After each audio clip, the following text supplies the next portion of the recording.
काफ़ी सारे लोग ये मानते हैं कि रात के समय ड्राइविंग करना सबसे ज़्यादा पीसफुल होता है, लेकिन क्या हो जब आप रात के समय ड्राइविंग कर रहे हो और आपको कुछ ऐसा दिख जाए जो कि आपको नहीं देखनी चाहिए थी। कुछ ऐसा ही हुआ था रोशन और विमल जी के साथ। रोशन अपने पापा नारायण जी को डॉक्टर से दिखलाने के लिए अपने अंकल विमल और अपनी मम्मी लता के साथ बंगाल के दुर्गापुर गए थे। दरअसल नारायण जी की तबीयत कुछ समय पहले काफ़ी ज़्यादा खराब हो गई थी और उस टाइम पर उनके लिए इलाज का सबसे अच्छा ऑप्शन दुर्गापुर था, जो कि वेस्ट बंगाल में स्थित है। वहाँ उनका इलाज हुआ और वो कुछ समय में बिल्कुल ठीक हो गए। डॉक्टर ने उन्हें हर महीने रूटीन चेकअप के लिए आने के लिए कहा था और इसीलिए सुबह सुबह चले गए। दरअसल उनके घर से दुर्गापुर तक लगभग 4 घंटे का रास्ता था। वे सभी दुर्गापुर पहुंचे और नारायण जी का चेकअप भी हुआ वहाँ पे, लेकिन चेकअप होते होते काफ़ी रात हो गई थी। चेकअप होने के बाद वे लोग वहाँ से निकले, लेकिन उस टाइम तक रात के 12 बज चुके थे। विमल जी कार ड्राइव कर रहे थे और रोशन उनके साथ आगे बैठा हुआ था और लता जी और नारायण जी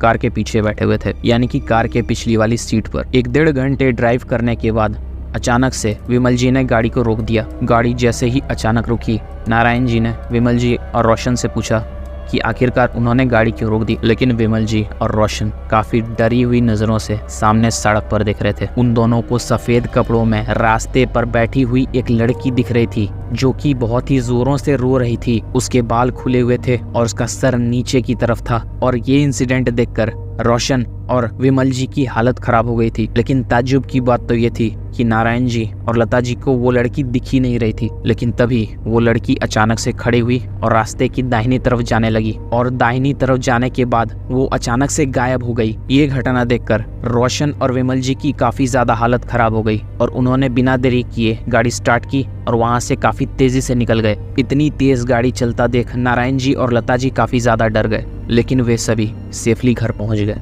घर पहुंचने के बाद विमल जी और रोशन ने नारायण जी और लता जी और पूरे परिवार को इस घटना के बारे में बताया और वे सभी इस घटना के बारे में सुनकर काफी ज्यादा शॉक हो गए। रोशन और विमल जी उस भयानक रात को आज तक नहीं भूल पाए हैं।